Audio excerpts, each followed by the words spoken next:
사랑하는 주님 앞에 형제자매 한자리에 그 신은혜 생각하며 즐거운 찬송 부르네. 내 주 예수 본을 받아 모든 사람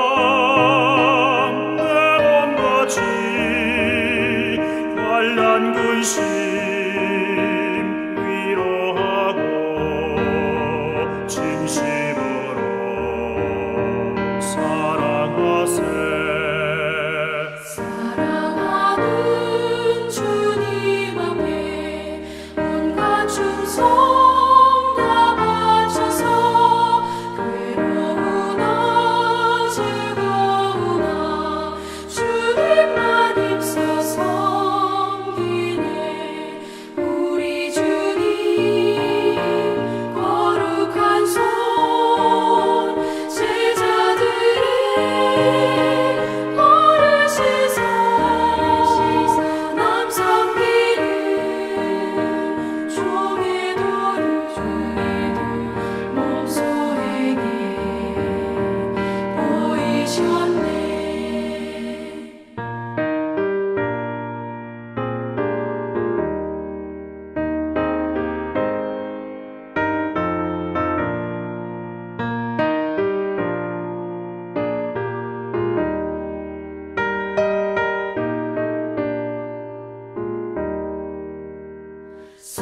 사랑하는 주님 예수 같은 주로 섬기나니 한 피마다 한 몸이루 형제여 친구들이여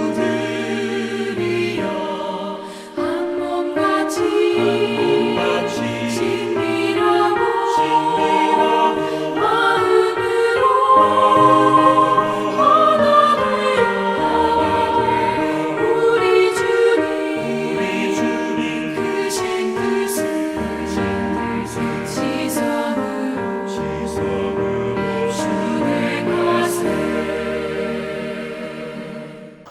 오늘 함께 묵상할 말씀은 사무엘하 15장 1절로 18절입니다. 1절. 그 후에 압살롬이 자기를 위하여 병거와 말들을 준비하고 호위병 50명을 그 앞에 세우니라. 압살롬이 일찍 일어나 성문 길 곁에 서서 어떤 사람이든지 송사가 있어 왕에게 재판을 청하러 올 때에 그 사람을 불러 이르되 너는 어느 성읍 사람이냐 하니 그 사람의 대답이 종은 이스라엘 아무 지파에 속하였나이다 하면 압살롬이 그에게 이르기를 보라 내 일이 옳고 바르다마는 내 송사를 들을 사람을 왕께서 세우지 아니하셨도다 하고 또 압살롬이 이르기를 내가 이 땅에서 재판관이 되고 누구든지 송사나 재판할 일이 있어 내게로 오는 자에게 내가 정의 베풀기를 원하노라 하고 사람이 가까이 와서 그에게 절하려 하면 압살롬이 손을 펴서 그 사람을 붙들고 그에게 입을 맞추니 이스라엘 무리 중에 왕께 재판을 청하러 오는 자들마다 압살롬의 행함이 이와 같아서 이스라엘 사람의 마음을 압살롬이 훔치니라. 4년 만에 압살롬이 왕께 아뢰되 내가 여호와께 서원한 것이 있사오니 청하건대 내가 헤브론에 가서 그 서원을 이루게 하소서. 당신의 종이 아람 그술에 있을 때 서원하기를 만일 여호와께서 반드시 나를 예루살렘으로 돌아오게 하시면 내가 여호와를 섬기리이다 하였나이다. 왕이 그에게 이르되 평안히 가라 하니 그가 일어나 헤브론으로 가니라. 이에 압살롬이 정탐을 이스라엘 모든 지파 가운데 두루 보내 이르기를 너희는 나팔 소리를 듣거든 곧 말하기를 압살롬이 헤브론에서 왕이 되었다 하라 하니라. 그때 청함을 받은 200명이 압살롬과 함께 예루살렘으로부터 헤브론으로 내려갔으니 그들은 압살롬이 꾸민 그 모든 일을 알지 못하고 그저 따라가기만 한 사람들이라. 제사 드릴 때 압살롬이 사람을 보내 다윗의 모사 길로 사람 아히도벨을 그의 성읍 길로에서 청하여 온지라 반역하는 일이 커감해 압살롬에게로 돌아오는 백성이 많아지니라. 전령이 다윗에게 와서 말하되 이스라엘의 인심이 다 압살롬에게로 돌아갔나이다 한지라. 다윗이 예루살렘에 함께 있는 그의 모든 신하들에게 이르되 일어나 도망하자. 그렇지 아니하면 우리 중 한 사람도 압살롬에게서 피하지 못하리라. 빨리 가자. 두렵건대 그가 우리를 급히 따라와 우리를 해하고 칼날로 성읍을 칠까 하노라. 왕의 신하들이 왕께 이르되 우리 주 왕께서 하고자 하시는 대로 우리가 행하리이다. 보소서 당신의 종들이니이다 하더라. 왕이 나갈 때 그의 가족을 다 따르게 하고 후궁 10명을 왕이 남겨두어 왕궁을 지키게 하니라. 왕이 나가매 모든 백성이 다 따라서 벳메르하게 이르러 멈추어서니 그의 모든 신하들이 그의 곁으로 지나가고 모든 그렛 사람과 모든 블렛 사람과 및 왕을 따라 가드에서 온 모든 가드 사람 600명이 왕 앞으로 행진하니라. 아멘. 오늘 말씀의 제목은 사람의 마음을 훔치는 행위라는 것입니다. 사무엘하 15장은 다윗의 생에 있어서 가장 수치로운 날 중에 또 다른 하나의 기록을 우리에게 알려주고 있습니다. 왜냐하면 아들 압살롬에 의해서 다윗이 쫓겨난 날이기 때문입니다. 다윗은 모든 신하들에게 일어나 도망하자, 빨리 아들에게서 피해 급히 도망친 날이기 때문입니다. 이것은 다윗이 범한 죄에 대한 두 번째 심판이라 할 수 있습니다.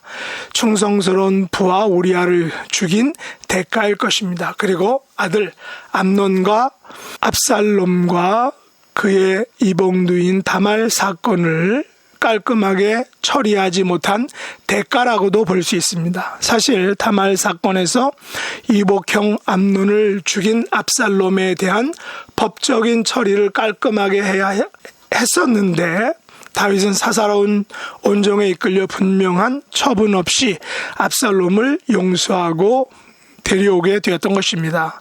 장자였던 암논이 죽은 후 압살롬은 왕자들 사이에 두각을 나타나게 되었습니다. 불의한 암논에 대해 철저하게 보복을 한 압살롬에 대해 백성들은 그가 정의롭다라고 생각했을지도 모릅니다. 게다가 압살롬은 사울처럼 외모도 또한 수려했던 것입니다. 사람들은 외모를 매우 중요시합니다. 외모는 그 사람을 평가하는 눈에 보이는 첫 관문이기 때문입니다. 더욱이 압살롬은 정치를 아는 사람이었습니다. 물론 그의 정치는 간사한 혹은 비열한 정치에 속하는 것입니다. 암논과 압살롬 사건 이후 백성들은 압살롬을 죽이라는 분위기가 있었지만 요압의 기지로 압살롬은 망명자 신세에서 다시 왕에게 받아들여졌습니다. 세상 역사에서도 왕자가 한번 찍히면 평범한 삶을 살기 어려운 것을 알 수 있습니다. 압살롬도 그것을 알기에 뭐 아니면 도의 심정으로 자신의 미래, 자신의 정치 생명을 계획했던 것 같습니다. 1절에 보면 압살롬은 자기를 위하여 병거와 말들을 준비하고 호위병 50명을 두었다라고 합니다. 이것은 정치적인 야심을 가지고 있다는 증거입니다. 게다가 그는 사람들의 심리를 잘 알았습니다. 그래서 일찍이 일어나 성문 길 곁에 서서 사람들의 성사를 직접 도와주었던 것입니다. 다시 말해 사람들이 왕의 재판을 청하기 위해 오면 그들을 반가이 맞아주고 그들의 편이 되어주었던 것입니다. 그들에게 가진 호의와 친절과 편의를 봐줌으로 환심을 사서 결국 그들을 자기 편으로 만들었던 것입니다. 물론 이것은 지혜로운 처세술로 여길 수도 있습니다. 사람들은 자기 편이 되게 하는 것은 정치가에게 있어서 가장 중요한 일일 것입니다. 그러나 문제는 압살롬은 이런 행위를 통하여 왕과 백성 사이를 이간질 시켰다라는 것입니다. 3절에 보면 그는 송사를 위해 온 이스라엘 사람들에게 내 송사를 들을 사람을 왕께서 세우지 않았다라고 왕에 대한 부정적인 이야기, 소문을 말합니다. 또 4절에 보면 자기가 이 땅에서 재판관이 되고 누구든지 송사나 재판을 위해 자기에게 오면 정의롭게 처리해 주겠다라고 말합니다. 이는 상도덕에 어긋나는 호객 행위일 것입니다. 또한 독선이기도 합니다. 그것은 자기만이 송사나 재판에서 정의를 베푼다라는 그런 자만 섞인 생각이기 때문입니다. 그런 자기 모습을 보여주기 위해 송사자들이 가까이 와서 절하면 손을 펴서 들고 입맞춤을 했다는 것입니다. 이것은 반가움의 표시일 수 있지만 분명 그들의 마음을 잡으려는 것입니다. 그들을 자기 편으로 만들려는 그런 과한 노력입니다. 이런 거짓 속임수의 백성들은 쉽게 넘어갔습니다. 6절 하반절에 보면 이스라엘 사람의 마음을 압살롬이 훔쳤다라고 아주 재미난 표현을 사용하고 있습니다. 이스라엘 사람의 마음을 압살롬이 훔쳤다라는 것입니다. 이렇게 4년을 준비하고 기획했던 것입니다. 드디어 4년의 준비와 기획을 이제 비로소 실행할 때가 온 것입니다. 압살롬은 다윗 왕에게 자신의 정치적 출발을 고하고 헤브론을 근거지로 삼겠다라고 말합니다. 헤브론은 다윗이 정치를 시작하고 기반을 잡고 도약을 했던 역사적인 의미 있는 장소이기도 합니다. 백성들은 그것을 너무나도 잘 알고 있다는 것입니다. 압살롬 또한 아브라함의 전철을 밟아 도약하려는 그런 고도의 계산된 정치적인 의도가 있다는 것입니다. 이것은 백성들이 보기에도 다윗의 후계자라는 대의 명분을 얻게 해주었던 것입니다. 그런데 압살롬은 다윗과 달리 정치와 인간관계에서 정직하기보다는 얍삽하게 행동했던 것입니다. 압살롬은 그때 이미 정치적 선전과 여론몰이를 할 줄 아는 그런 능숙한 정치꾼이었습니다. 그는 압살롬이 헤브론에서 왕이 되었다는 소식을 12지파에게 공개적으로 선전하고 또 공포했던 것입니다. 또 그들을 초청했습니다. 그때 200명의 사람이 초청을 받아 헤브론으로 내려갔는데 이들은 압살롬의 정치적 의도를 모르고 그저 따라가기만 한 사람들이다라고 이렇게 성경이 말하고 있습니다. 그러나 압살롬은 이를 근거로 다윗의 모사였던 아히도벨을 부추겨서 반역을 일으켰던 것입니다. 이 철저한 기획과 실행은 효과가 있어서 이스라엘 민심이 다 압살롬에게 돌아가는 형국이 되었던 것입니다. 전령은 이 사실을 다윗에게 알렸는데 이 말을 들은 다윗은 모든 신하들에게 일어나 도망가자라고 말합니다. 왜 다윗은 압살롬의 반역에 이렇게 급하게 36개 주랭랑을 쳤을까요? 아무리 민심의 압살롬에게 돌아갔다 하더라도 다윗이 재빨리 도망친 이유가 과연 무엇일까요? 신하들은 다윗을 매우 따랐습니다. 우리 주 왕께서 하고자 하신 대로 그들이 행하리다라고 이렇게 다윗에게 고백했기 때문입니다. 결국 후궁 10명이 남아 왕궁을 지키고 모든 신하들은 다윗을 따라 벳메르악으로 이동을 했습니다. 그런데 이때 다윗을 따라간 사람들은 600명이었고 압살롬을 따라 헤브론으로 간 사람들은 200명이었던 것입니다.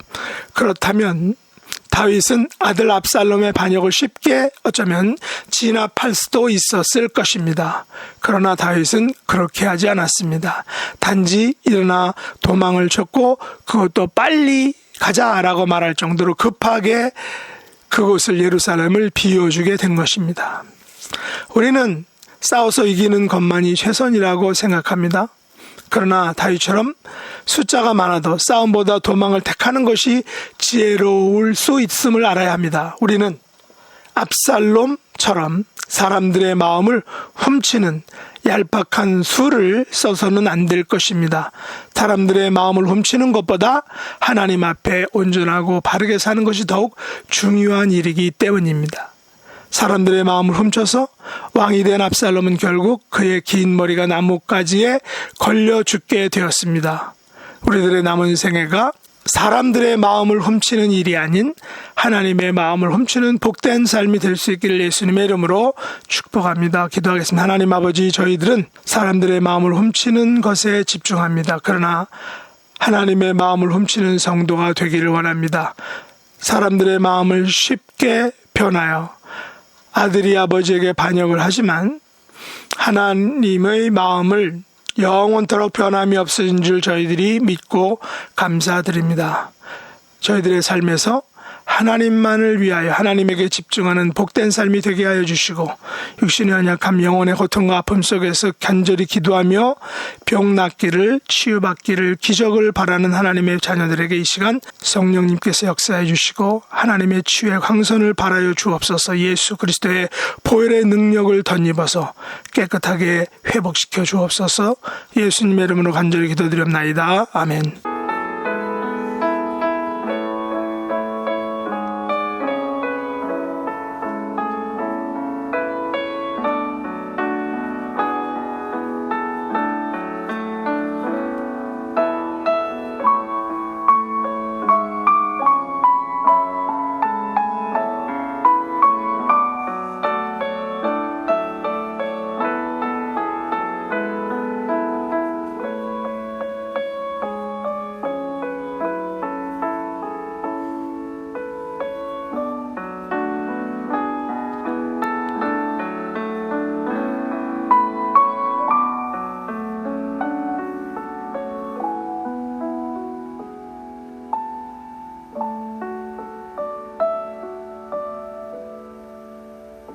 하늘에 계신 우리 아버지여, 이름이 거룩히 여김을 받으시오며 나라에 임하옵시며 뜻이 하늘에서 이룬 것 같이 땅에서도 이루어지이다. 오늘날 우리에게 일용할 양식을 주옵시고 우리가 우리에게 죄 지은 자를 사하여 준 것 같이 우리 죄를 사하여 주옵시고 우리를 시험에 들게 하지 마옵시고 다만 악에서 구하옵소서. 대개 나라와 권세와 영광이 아버지께 영원히 싸움나이다. 아멘.